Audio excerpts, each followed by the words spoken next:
అల్లు అర్జున్ అరెస్ట్ని సమర్థించే వాళ్ళు ఎంతమంది? 10% మందో 20% మందో ఉంటారేమో. అది అల్లు అర్జున్ మీద విపరీతమైన ద్వేషం ఉన్నవాళ్ళు.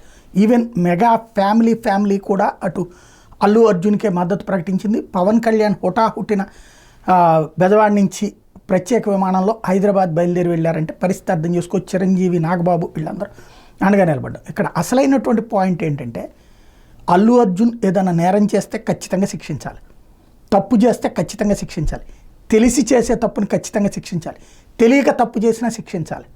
ఇది ఎవరైనా చెప్తారు. ఏ కేసులో నేను ఇప్పుడు దర్శన్ అని కర్ణాటకకి సంబంధించినటువంటి యాక్టర్, అతను తెలిసి మర్డర్ చేశాడు తన లవర్ కోసం. అట్లాంటి కేసు కాదు కదా ఇది. ఇందులో పాయింట్ ఏంటి? తన సినిమా ఎన్నాళ్ళు 3 సంవత్సరాల నుంచి కష్టపడ్డాడు. ఆ కష్టపడ్డ సినిమాని రోడ్డు మీదకి తీసుకొస్తున్నాడు. అందులో ఫస్ట్ పార్ట్లో ఏకంగా జాతీయ అవార్డు సాధించాడు. రెండవ పార్ట్ గురించి అహరహం శ్రమించాడు. రిలీజ్కి ముందు అనేక రకాల సవాళ్ళు ఎదుర్కొన్నాడు. ఆ తర్వాత ప్రీమియర్ షోకి రాష్ట్ర ప్రభుత్వమే అనుమతి ఇచ్చింది. అనుమతి ఇచ్చిన తర్వాత అది ప్రదర్శిస్తున్నటువంటి థియేటర్లలో తన పనేంటి? ఆ థియేటర్కి వాళ్ళు నిర్మాత, దర్శకులు ప్లాన్ చేస్తారు, ఆ థియేటర్ వాళ్ళు కలిసి ప్లాన్ చేస్తారు. తను అక్కడికి వెళ్ళేటటువంటి ఒక గెస్ట్ మాత్రమే. నువ్వు పర్మిషన్ తీసుకున్నావా లేదా ఇవన్నీ అడిగేటటువంటి అవసరం అల్లు అర్జున్కి లేదు. ఎందుకని? ఒక సినిమా చూసే ప్రేక్షకుడిగా తను వెళ్ళి కూర్చుంటే కాదనేటటువంటి హక్కు ఎవడుకుంది? ఫర్ ఎగ్జాంపుల్, భావ ప్రకటన స్వాతంత్ర హక్కు లేదా వాక్ స్వాతంత్ర హక్కు ఎట్లా ఉన్నదో జీవించే స్వేచ్ఛ అట్లుంది.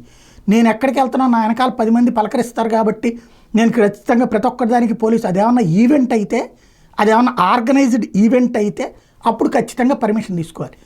అయినా అల్లు అర్జున్ అప్పుడు ఇంటిమేట్ చేయాలి. ఇక్కడ అల్లు అర్జున్ ఇంటిమేట్ చేయాల్సిన అవసరం లేదు కదా పోలీసులకి. ఇంటిమేషన్ ఎవరు చేయాలి? థియేటర్ వాళ్ళు చేశారా లేదా? చేశారన్నది పక్కాగా ఆధారం కనబడుతుంది. అప్పుడు పోలీసులు చూసుకోవాలి. ఫెయిల్ అయితే పోలీసులు ఫెయిల్యూర్ అవుతుంది.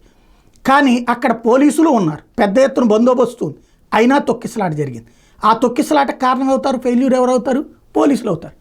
కానీ పాపం ఎవరి మీద మోపారు? అల్లు అర్జున్. అయినా సరే ఆ మరణానికి ఖచ్చితంగా చనిపోవడం మనుషులు అన్నటువంటిది చాలా బాధాకరమైనటువంటి అంశమే.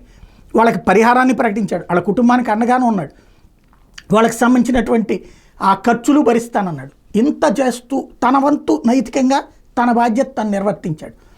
మిగతాది చట్టపరంగా వాళ్ళిద్దరిని సింధియా థియేటర్ యజమాని అరెస్ట్ చేశారు, లేకపోతే ఆ సెక్యూరిటీని అరేంజ్ చేశారంటే అంతవరకు ఇది ఉంది. అల్లు అర్జున్ ఇందులో పాపం ఏంటి, తప్పేంటి? అల్లు అర్జున్ చేసిన తప్పేంటి? తను ఉద్దేశపూర్వకంగా కానీ తెలియక కానీ తను చేసిన తప్పేంటి? ఇదే ప్రతి ఒక్కళ్ళు 100కి 80-90% మంది అదే మొక్క.